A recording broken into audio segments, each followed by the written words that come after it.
Hello. Yeah, this is second class. Welcome back. Okay.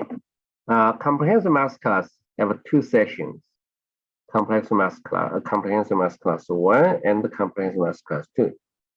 So the first one, the major difference is the homework. Okay. So I taught this course in the last summer. This the current one. So the homework you are going to get here right now is the same as the homework I gave to the students last summer, okay? But different from the last fall semester, okay? So it's repeating, and of course the problems I discussed may be slightly different, not exactly the same one. Sometimes we have to add new problems and modify other problems, okay? And of course, we still have a topic each time. We focus on one class of problems. Like today, I'm not going to talk about geometry, for example. Okay. So clear? Yeah. Now, if you do have a problems, you wish me to discuss in the class, if that fits the topic of next class, I will do it. And if not, I probably just talk about this problem and I post it somewhere so you can get access to and look at, watch it after the class, because I cannot cover all different type of problems, but also you want to know how to solve this type of problems, right? So that's my, that's what I want to do, okay? So today I'm going to talk about focus on equations, focus on problems on numbers. Okay, and the equations. Okay, so take a look at the first problem. This is about quadratic function. Okay, now if the quadratic function here is divisible by when divided by not divisible, but divided by x minus 3, the remainder is -12. Okay, so what is the value of c? Okay, so first of all, yeah, we need to find the relationship among those three quantities. Okay, if a polynomial, a quadratic function divided by x minus 3, so you get a quotient, right? So the quotient will be qx. You don't need to know what is that. Okay, but then there's a remainder. Here's 12. Okay, so that's the identity you're going to get. If you really want to get the quotient, I think you can. Okay, it's not necessary. But if you look at this identity, okay, how can you get the value of a c? Well, look at this identity, right? If you plug 3 for x, okay, you will get the left-hand side 3 squared and 5 times 3 plus 5c. The right-hand side, okay, even we don't know, we are not given the information about qx, but that's okay. 3 minus 3, q3 minus 12, and that term is gone, right? Right? Because 0 times any number is 0. So the left-hand side, right, you get 9 minus, this is the equation, 9 minus 15 plus 5c equals -12, and you can solve this linear equation, okay? And that's easy to solve, right? So the equation here is 5, so move a -15 to the right-hand side. It's going to be 15 minus 12, 3, right? Yeah. 3, yes. Yeah, 3c, not, okay. Oh, I copied it wrong. It's 5. Yeah. Okay. So let me check. Modified. It's 3c. Okay. So 3c equals, right? Equals let's move all the numbers to the right hand side, right? Plus 15 minus 9, that's going to be -6. Is going to -2. Okay, that's how you get. Okay. Sorry, yeah. Now, if I change it to 5c, I still can solve it, but c is going to be fractions. Right. So from this example, what we should know. We know that if a polynomial divided by px and you get a qx, so that's quotient, and then remainder. That's the relationship. Okay, so q is a quotient, and I is going to be remainder. The degree of the remainder is going to be less than the degree of the px. Okay, so if a polynomial divided by if a fx divided by px, right, you get a quotient and you get a remainder. If you know the quotient, you get a remainder, then you should have this identity. Okay. Or another way to express it, you get a quotient and plus the remainder. Okay, so that's the identity. Okay. Now, if fx is a quadratic function, right, and px is a linear function, then the quotient must be also linear. Okay. All right, so let's focus on quadratic function. Quadratic function is a very special function. Okay, quadratic function can be if you have a quadratic function, right? Okay. Every quadratic function can be written in the form a times x minus h squared plus k. That's called the standard form. Now you may able to find out h is b over 2a, and the k is c minus b squared over 4c. You can find out, you can prove it. Well, once you get this, you will see that if a is positive, what happens? If a is positive, right? If a is positive, then this a x minus h squared plus k is always greater than or equal to 0 plus k. Why? And it can be 0 when x. It can be 0 when 0 plus k when the x equals h. And this is the general theory, right? And when x equals h. Okay. So this k is going to be the minimum value of the expression, right? Because that's a small set. So that is going to be the minimum value of a quadratic expression. All right. So now you have an x squared minus 10x plus 24. What we have to do is to express it in the standard form. Now, if you memorize the formula, you can just use the formula.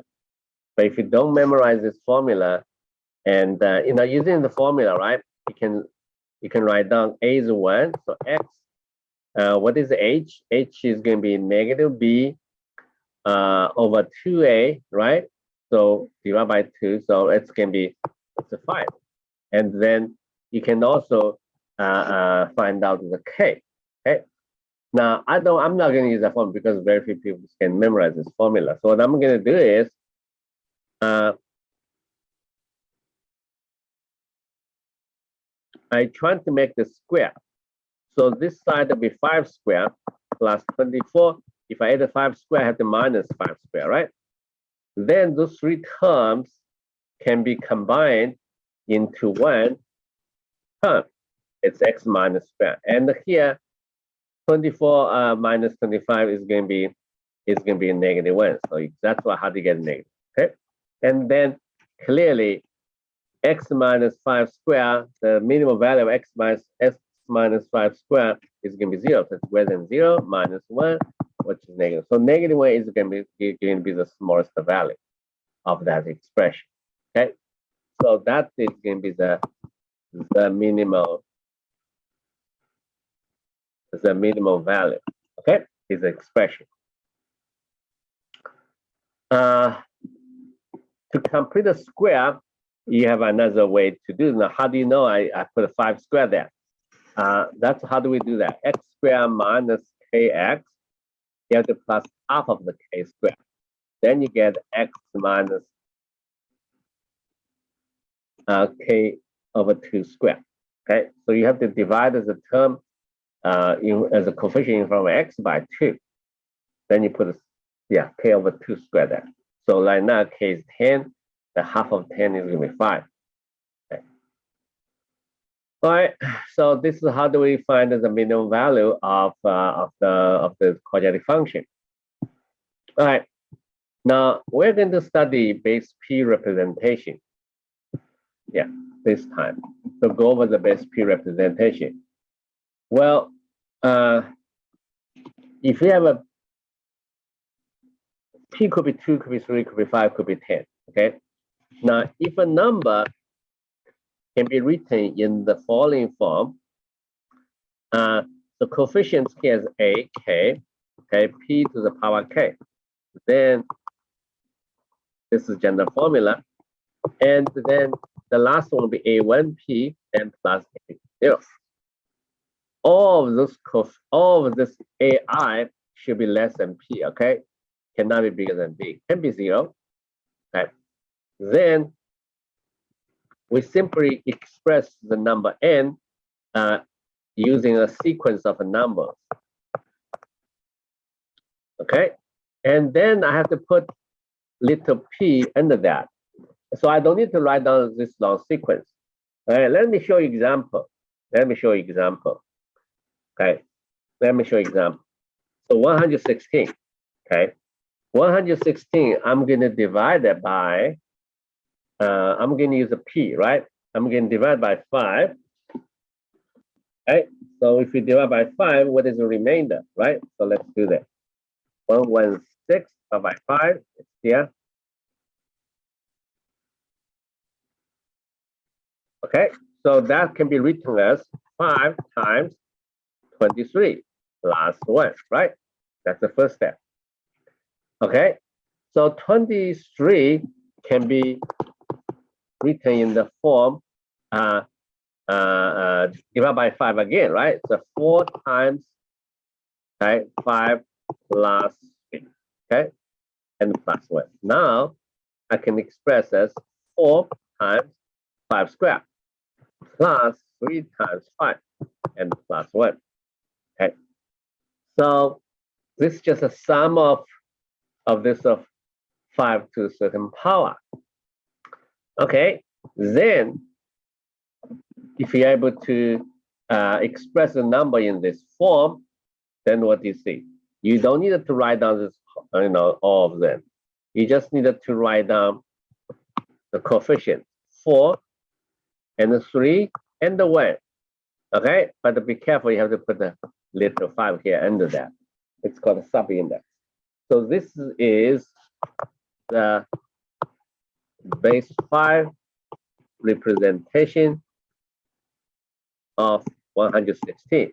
Now, by default, 116 is a representation, base 10 representation of the number.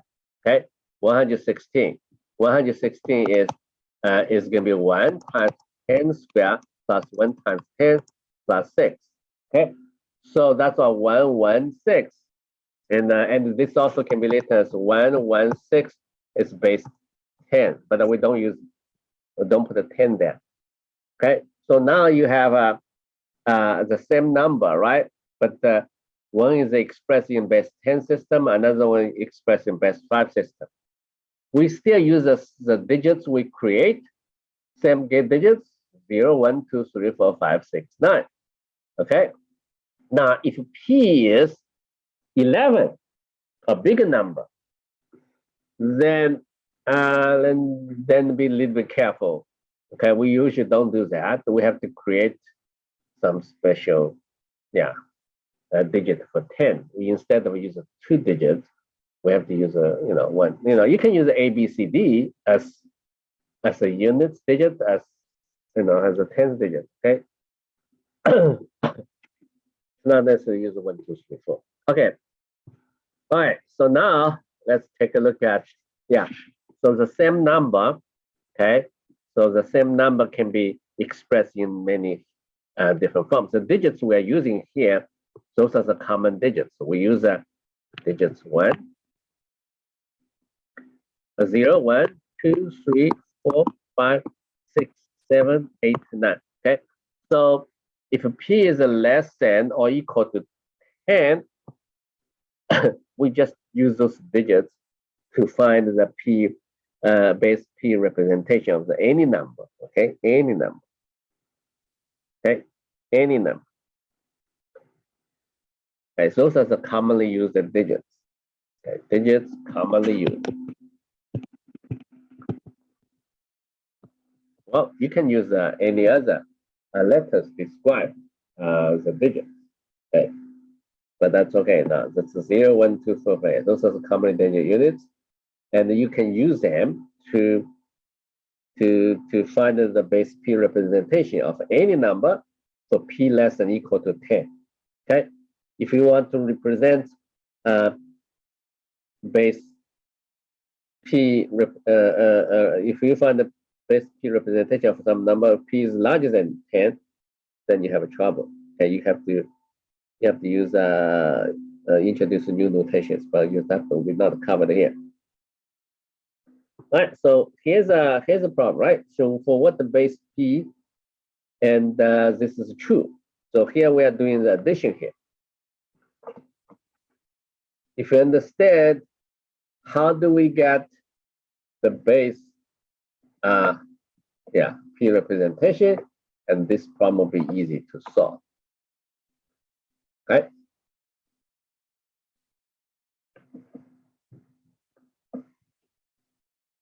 All right. So can we do that? Yeah, I think we can do this. The first number in the base, the first number, the value. Let's express a number in the base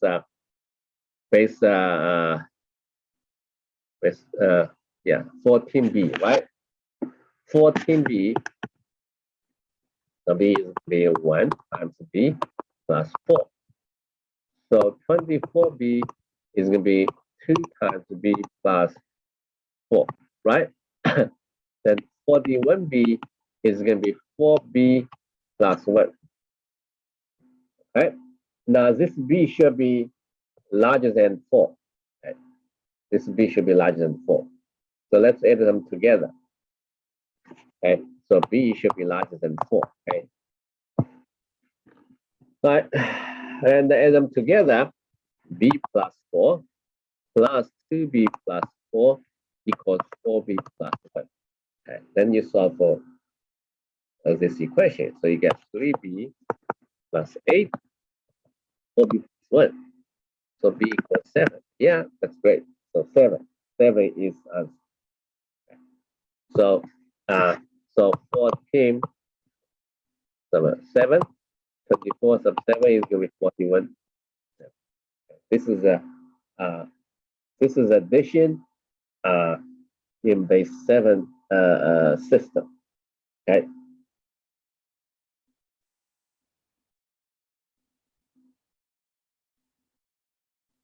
Okay. So it's a little bit, yeah. We use the digits. We already use that for 0, 1, 2, 3, all the way to 9. Okay.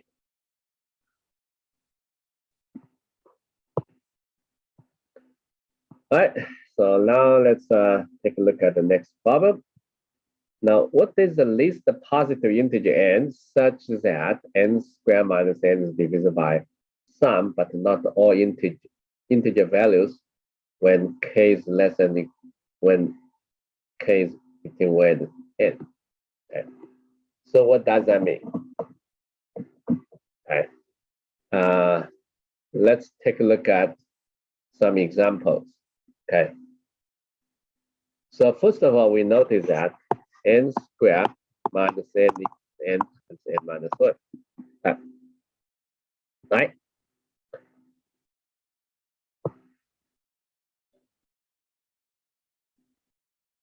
So we are going to find the n such that n squared minus n is divisible by some, but not all the integers between 1 and n. Okay. So let's look at the n equals 2. So 2 times 2. So 2 is divisible by 1 and 2, right? So this is not the number we're looking for. Right? And the 3 minus 1 is going to be 6. Okay, so that's divisible by 1, 2, 3. Okay, this is not what we want. 4. 4 minus here, that's going to be 4 times 3, right? 4 times 3, 4 times 3, it's 12. So this is also divisible by integers with all the integers. So 1, 2, 3, and the 4, unfortunately. Right? So this is not, yeah, we're looking for the least integer and such that this is valid, okay, not divisible by all the integers from 1 to n. So n equals 5. I got 5 times 4. Okay, so that is divisible by 1, 2, and the 4 and the 5, but not 3. Okay, not divisible by 3. Okay, so n, the answer is n equals 5. The problem itself is not difficult, just we have to understand. Right, we have to understand the meaning. Right, what is asked for that? What does it ask for? Okay.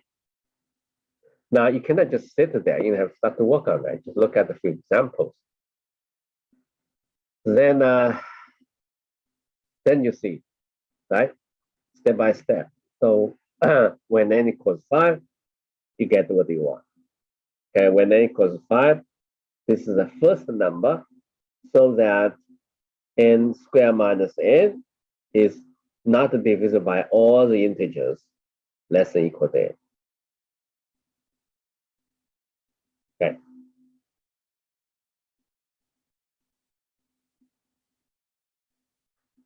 All right, great. Okay, so here's the next one. What is the smallest positive integer, 5-digit integer, with all different digits, that is divisible by each of its non-zero digits?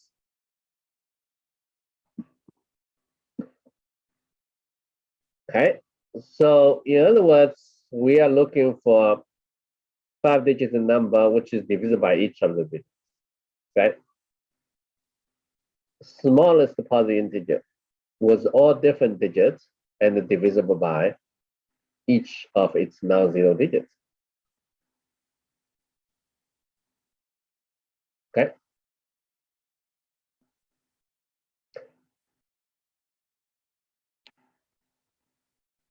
So if we have a 5 digits, right? A, B, C, D, E, right? This should be divisible by A, B, C, D, E, if they're right non-zero digits. Okay, if they're not the zero.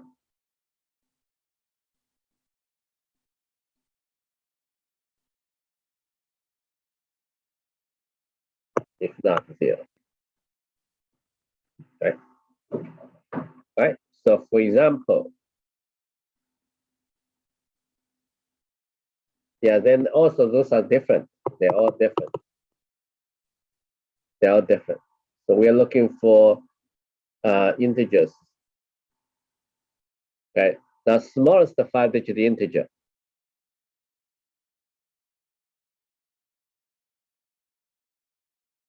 So first of all, let's find out the smallest. Yeah. Find all the small positive 5-digit integers with all different digits. Okay. How to do that? They're all different, right? You have to make it small. So the first digit must be 0, right? And then the second digit have to be 0. The first digit is 1, second digit is 0. Then you already use a 1 and 0. So then you have to use a 2, 3, 4. Okay, 2, 3, 4 will be the smallest integer, right? 5-digit integer of all different digits, right?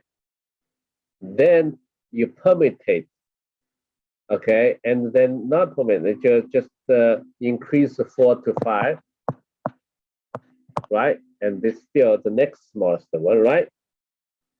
Then 10236, 10237, and 3. Right? And we are looking for the one which is not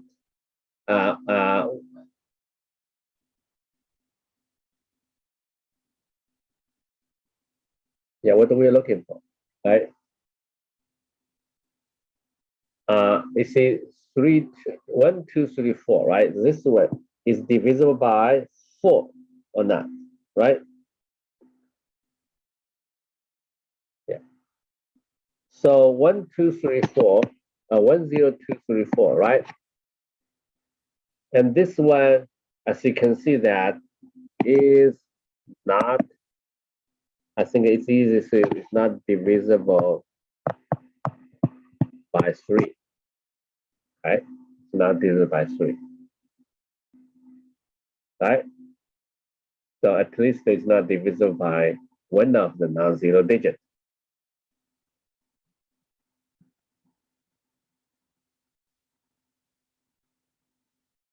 Right. But we are looking for that which is divisible by all of the digits. We are looking for the good one, not the bad one. Okay, 1, 0, 2, 3, 5.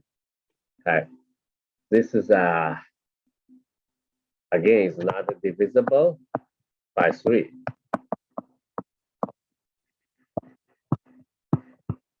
Okay, well, we are looking for one which is small, but divisible by all of its digits. Okay, so 1, 0, 2, 3, 6. Okay, now it's divided by 1, divided by 2, divided by 3. Of course, divided by 6. Yes, so this is a divisible by 1, 2, 3, 6. Just because 6 is 2 times 3. Okay, so what is the answer? The answer is this number. Okay, the answer is 10,236. So yeah, it's not that confusing, right? As long as you understand the problem, and you should be able to solve it. Okay, this is a maximum value problem on the numbers. Right. Here's another one. I wanted to try. Okay, so what is the least positive difference between two positive integers whose square divided by 400? Okay, let me give it a hint. Okay, first of all, you have two numbers, right? N square minus m squared equals 400.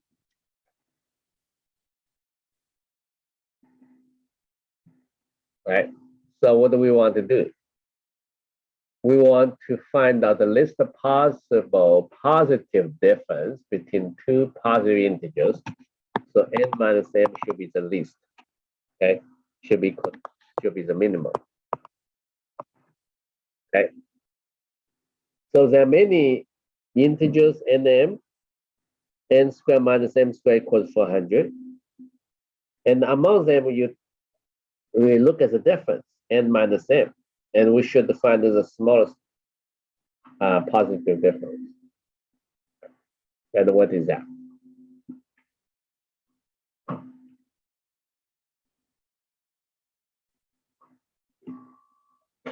And how do you solve this?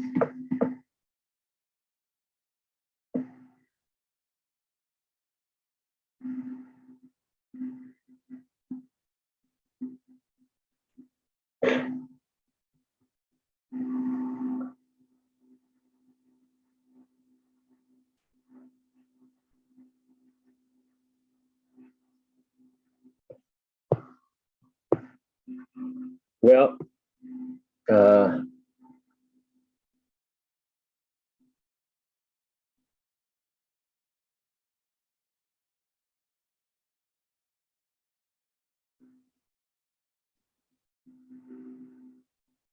So Joyce, this is not the least one.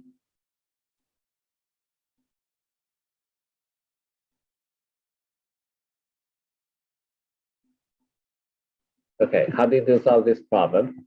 So n squared minus m squared equals n minus m times m plus m equals 400. So the possible smallest value for n minus m is 1, right? And or n minus m equals 2. And then you get 200 here, right? Another one is n minus m cannot be 3. So the next one will be n minus m equals 4. So n plus m equals 100. Keep it going, right? And clearly this one has no solution because n m must be integer. When you add them together, 2n equals 401. 401, n is not an integer. So it must be this one. Okay, so n minus m is going to be 2. And n plus m equals 200. That. Okay. Right. So just yeah, express n minus square minus m square equals n minus m times m plus m.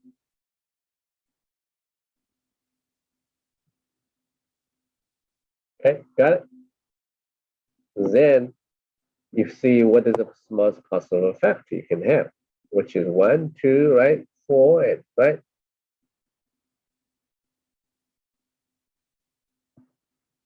And now this is also a solution, but the n minus m is 4, not 2, so even it's larger number. All right. And you can also try n minus m equals 8, right? So n plus m equals, right, equals what? 50, right? Yeah. And that's why 58 divided to, 29. Yeah. Right, so we get an answer. So let's try next one. Next one will be more challenging. We don't know how many of them. Oh, we do have no. Yeah, the sum of 7 consecutive positive integers is a perfect cube. What is the least possible sum?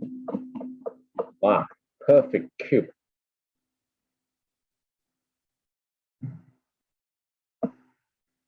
Okay.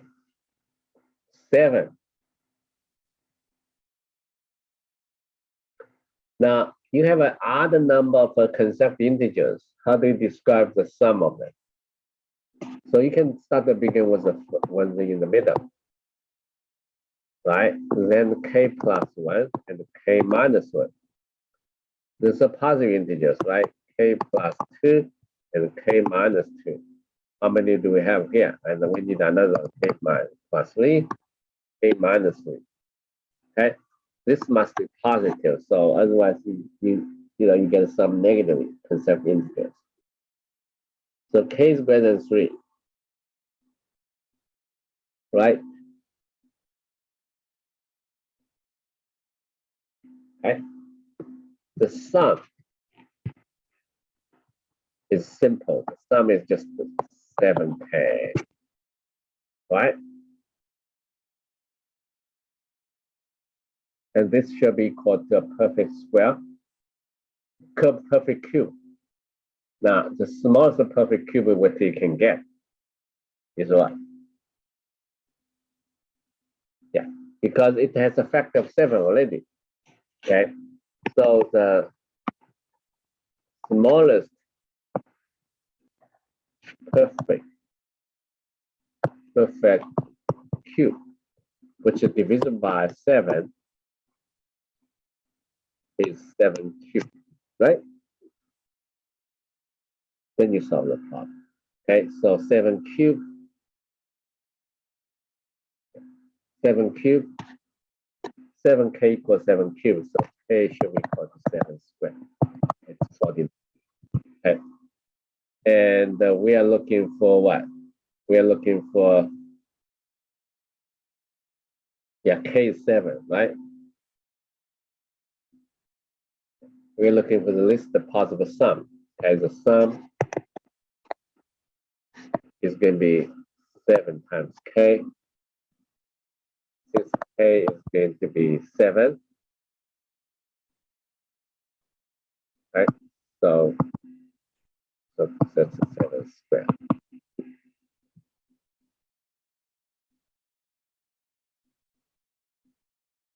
Right, so 7 cubed. 7 cubed is the smallest possible sum. Right. So you just need to write down the sum in terms of one variable, and you if there are 7 consecutive positive integers, then you express the one in the middle by k. Then you have a k plus 1, k minus 1, k plus 1, k plus 2, k minus 2, right? So the sum is just 7 times k, and this should be a perfect cube, right? The smallest value for k is 49.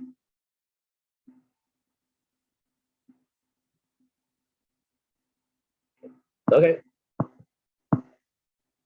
So what is the next one?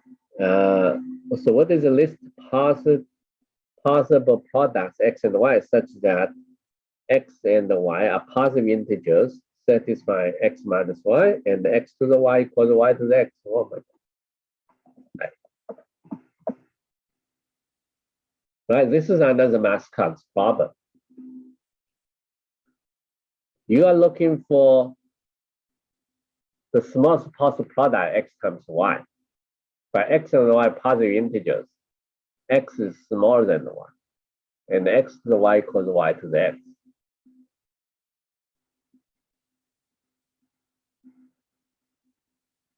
Right.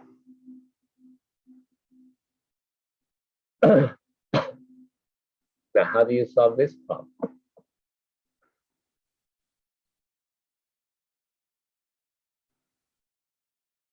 Right, you have to try to solve it, right? So first of all, can x be equal to 1? I think x cannot be equal to 1. Because if x equal to 1, 1 minus less than y, yeah, x cannot be 1. Why? If x equals 1, you will get 1 minus 1 less than y, right? That's the first equation. And 1 to the y equals y 1. So y is also going to be 1. That's impossible. Right? That's impossible. Okay? So x cannot be 1.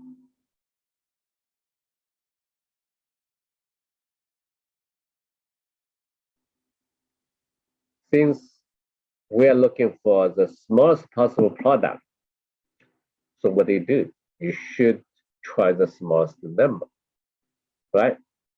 X is greater than 1, right? This implies x greater than 1. So x could be 2, could be 3. Then y is also bigger than 2, right? So you can try this, x equals 2, right? And to see what you can get. If x is 2, then 2 to the y equals y squared.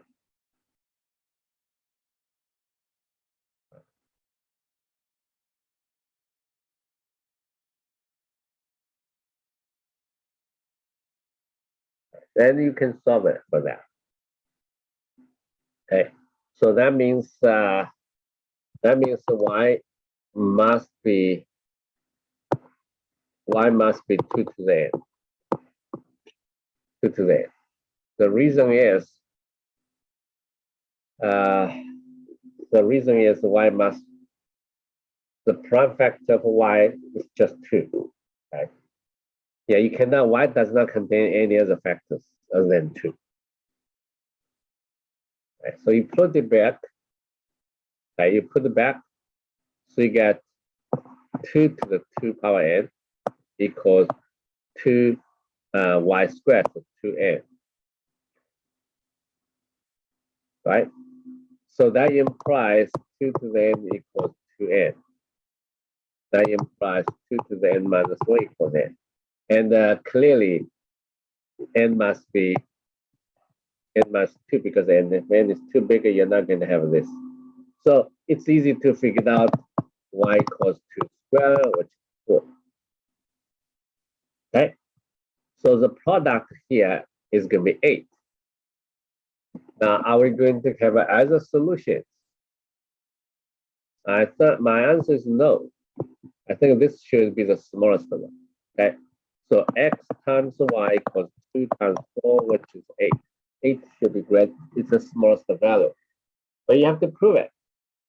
Why this cannot be smaller than that?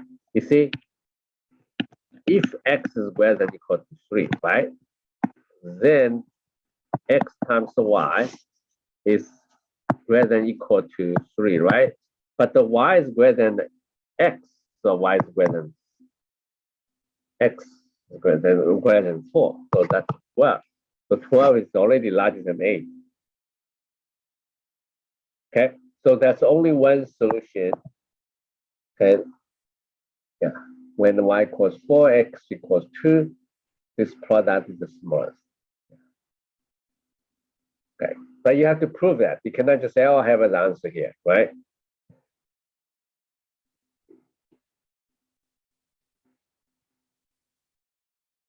Okay, how about the next one? The sum of n positive integers 7, positive integers. What is the largest possible product of these n integers could have?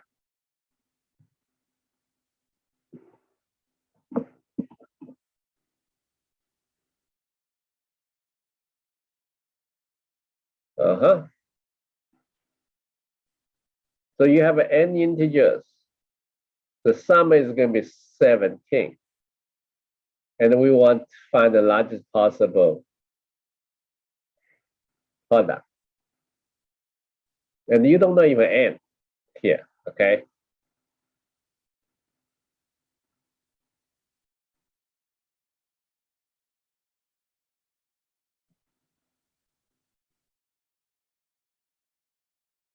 But I'll give you an example first. Okay, 8 plus 9 equals 17, right?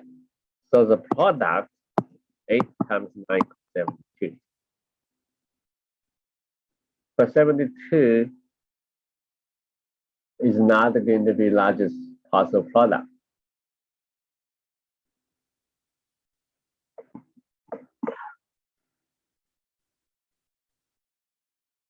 Okay, and we try another one.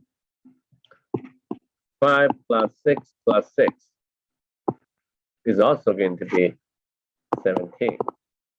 The product of these numbers is going to be 180.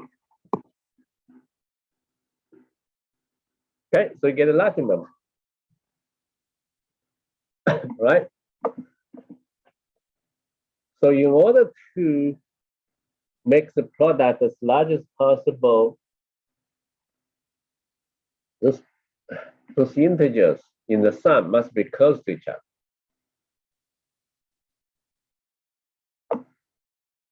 Yeah.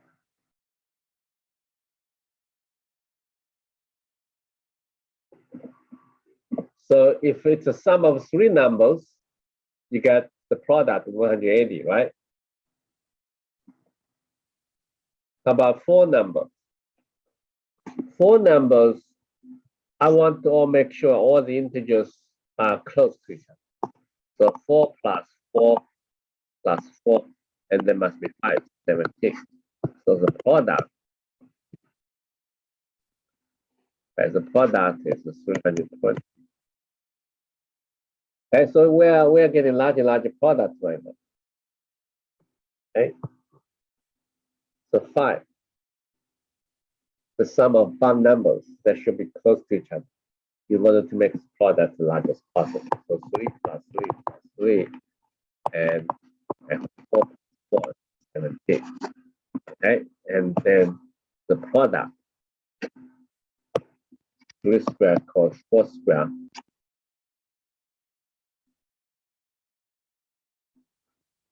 432, wow, even larger.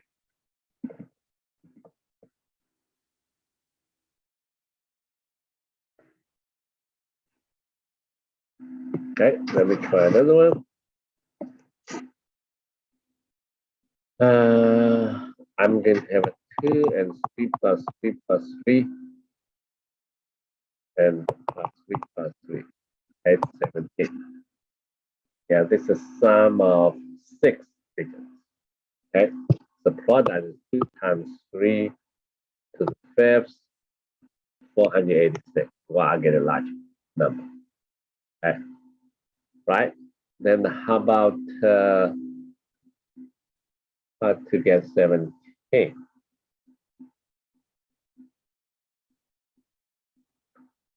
So I have how many here? 2, 3, 3, 3, right? 5, 3 here. But I can also have 2, 2, 2, 2 plus. So this is a 6 numbers here. Okay, now we're going to get 7 numbers. 3 plus 3, 3 plus 1. Okay, so the product is 2 to the 4th power 3 cubed, which is 432. It's smaller. Okay, so now you actually take a turn. So you get a smaller number. Okay, because the numbers get integers getting smaller and smaller. So you have a 2 plus 2 plus 2 plus 2. How many of them? 7. And plus 3, 17. So 2 to the 7 times 3 is going to be 384. So you're not getting a large number. This will be the largest number. Right? Yeah, first of all, you make sure why I have to choose a number that close to each other, right? Yeah, because we want to make sure the product is larger. Then if you decompose 17 to the sum of smaller numbers, and then you find out the product is still getting smaller. So there is a quick, yeah, 486 will be the largest number, largest product. Right. So take a look at the next one.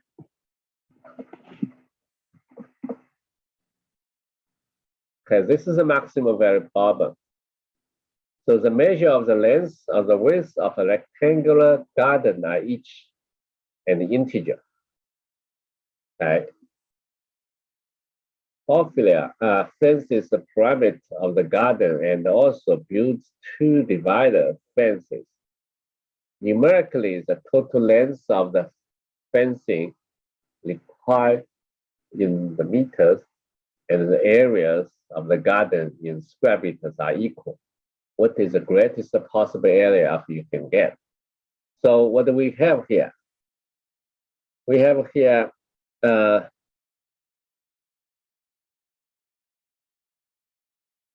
okay, so we so this side, the length is n.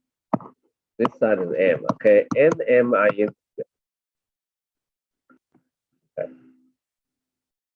So numerically, the total length, okay, the total length is 2n plus 4m, right? The total length of the fence. You have 4m there. Equals n times m. Okay. What else? I think this is the only condition. N m are integers. Okay. What is the greatest possible area you can get? But you have to find all the possible solutions here. Okay. How can I do that? N m integers. Right? So I'm going to solve for m, for example. So solve for m. So 4m minus nm or nm. Yeah. I'm going to solve for it. So I move 4m to the right hand side. Okay. So nm minus 4m equals 2n. So I solve for m. I get 2n over n minus 4.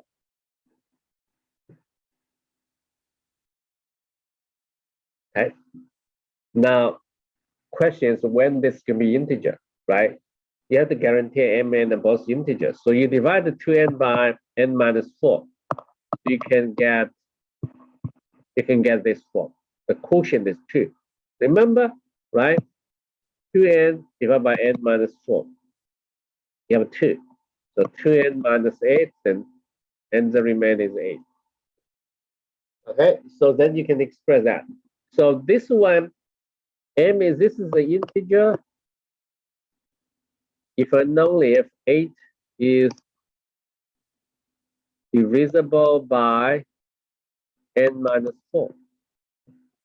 So when this is so then there is only few choices for n, right? N minus 4 must be positive. So n minus 4 should be 1, should be 2, should be 4, and should be 8. So they're only possible for solutions. Okay, so that is a solution for m, and then the corresponding solution for m. Okay, so the corresponding solution for m using the above formula, 8 plus 1 is 10, and the 6 and the 4 and the 3. So, okay, we're using that formula. If you know the value of n, then you can get it. So now it's clear that once you get the possible solutions, all the possible solutions, n times m, right? So what does the product? Okay, 50, 36, 32, and 36.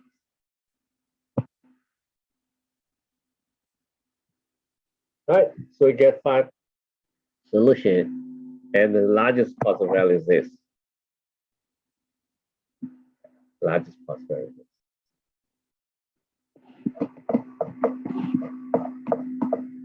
All right. So now we are going to do some addition. Okay, suppose ABC 1, 2, 3 in some order. What is the largest possible sum that could result from the problem below? Okay, so ABC are digits 1, 2, 3, 1, 2, 3. They are in some order. We don't know which one is which. Okay.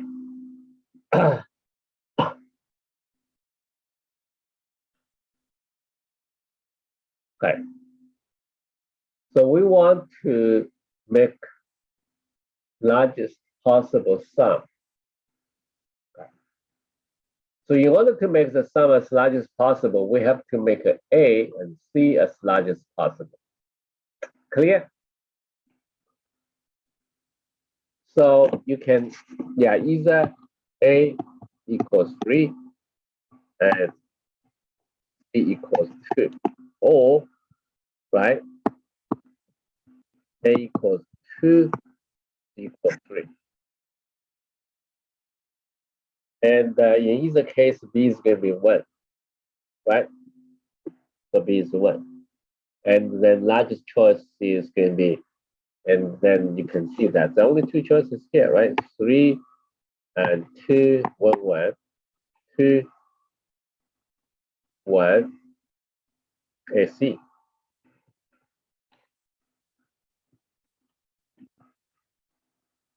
Okay, another one. 2, 3, 1, 1, 2, 1, 2, 3. So it's 4, 3, 4, and hold on. Yeah, let's see. The latest choice. I'm going to double check. Okay, so yeah, I'm sorry. So I have I'm missing the last row. I needed to do recalculate. Okay, so we compare them as long as we know how to do it, right?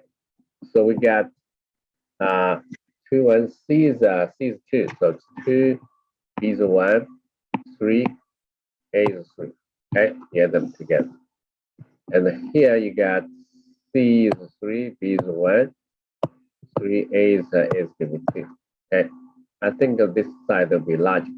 Okay, So that'll be 6, 6, 5, 7. And this side is 6, 7, and 4. The 7. Okay, 7,476, 7,566. Okay. Okay, so that's what I got. So the answer is this. Okay. So now I want to give you this exam, take it home, but I want to do it here. This is called the take-home exam. Right? In the following addition problem, each distinct letter represents a different digits from 1 to 9, and what is the greatest possible value of the 4-digit number represented by the word exam? Wow, you want to make the exam as large as possible, right? So what do you think? I guess it's fine, right? So you want to make sure the exam is as large as possible, right? So my suggestion is to try let E to be 9, because there's just too many unknowns here. You cannot just figure out all the numbers. So my guess, right? You want to make exam as the largest number, so you can try equals 9, right? Okay, so for that's for greatest possible value of the numbers represented by exam. In this case, then n must be 8, because 9 plus 9 is going to be 8. Okay, so we already used 9 and 8, right? Because there's the letters that they're distinct, right? So 9 is here, 8 is here. Okay, you still want to make this exam as the largest value as possible. So what do you think? What is X possibly can try? So you can try another try, 7, right? So now if you're assuming it's a 7, so what you can get? Okay, take home, we still don't know, it's 9, and home, right? And 8 and 9, because M is 8. And that is going to be 9, 7, 8, and 8. Okay.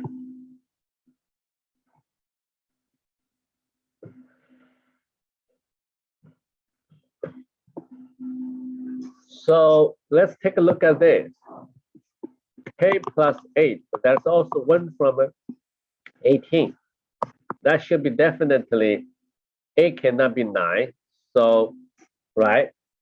So that should be equal to 10 plus 8, right? This cannot be a 1-digit number, because the 8 plus 1 is already 9, right? So this must be a 2-digit number. Okay, so that's the first equation get. Then 8 plus O. Okay, you get a 1 from, right? And that should be equal to, I think it should be equal to 7 or 17. I think 17 is impossible. Why it's impossible? Because A, largest possible A is a 9. So that's impossible. That must be 7. Okay, then T plus H must be equal to 9. And then you have how many unknowns? A, K, and the T and H. Okay, you have but they're distinct, right? O, this is O, right? I'm going to use a Q here. Looks like, otherwise it looks like a 0. All right. So that represents the different numbers, and you can try and right, then simplify the above equation. Like the first equation you're going to get is K equals A plus 1, and A plus Q, O, right, it's going to be 6, and the T plus H equals 9. Okay. And you know that you cannot use a Yeah, you cannot use because they're all distinct, right? So 7, 8, 9 is already used. So you can only try the other numbers, right? So clearly from here, 8 could be, 8 could be, 8 cannot be 5, right? Yeah. I think the unique solution case A equals 4, Q equals 2, equals 6, X equals 3, and K equals 5. Okay. Yeah, I just needed to know is just find the solutions. Okay. And you have a 4 unknowns, right? 1, 2, 3, 4, 5 unknowns, but 3 equations. But those are integers. There cannot be 7, 8, 9. So there is lots of instruction here, and it's easy, you can figure it out. Okay. So I come to this point, it's easy to figure it out. So here we made 2 tries, 2 guesses. Okay. We set E to be 9 and X to be 7. Okay. And sometimes you have to do some assumption. You cannot uniquely determine the next step. That's the whole point. You cannot determine the next step. You can try that. If that doesn't work, try different. Okay. So the reason why X must be 7 is because I want to make the exam that number as large as possible. So you already use an E. Okay, use a 9 and 8. The next number you can choose is 7. Okay, so that's it. So this is a 6, 4, 5, 9, and the 3, 2, 8, 9, and them together it's 9,700. Okay, so that is I stop here. I hope you understand.